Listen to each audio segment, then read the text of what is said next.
фокус, ваше внимание. На что нужно обратить внимание в ближайшее время. Вселенная дает очень хорошие возможности. То, что вы сражались, вкладывались.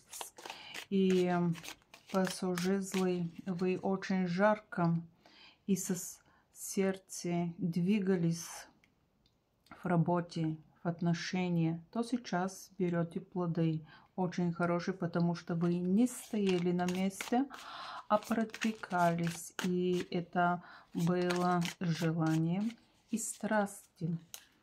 Сейчас это плоды будет очень хорошие, но вы будете на выбор.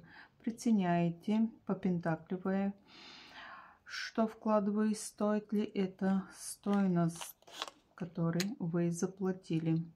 Да, на вашем пути показывается от новые отношения. Если вы такое самый или не имеете человек, то сейчас появятся новые отношения. И это вам нравится. Очень такое внимание будет в вашу сторону.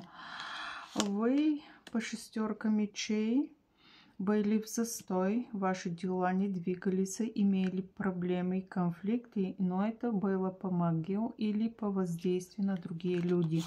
И кто за это люди, вы услышите в ближайшее время. Дает подсказка Вселенная.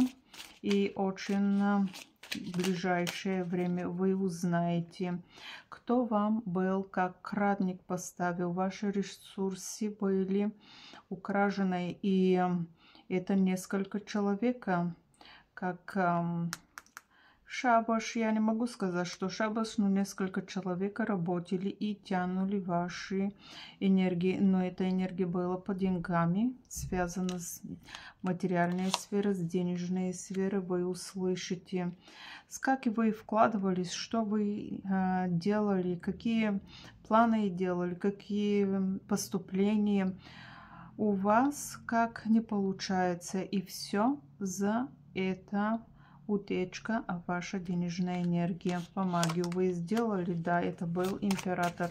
Человек, который вам украл вашу энергию, это император, властный человек, сильный человек. Это может ваш муж, может бывший, может и человек с позиции ранга. Но по свет по миру сейчас будет очень такие серьезные перемены, и вы возвратите своя энергетика. Вы королева жезлы, можете чистить, может занимаетесь оккультной, но у вас имеет возможности и ресурсы почистить и возвратить своя денежная энергия.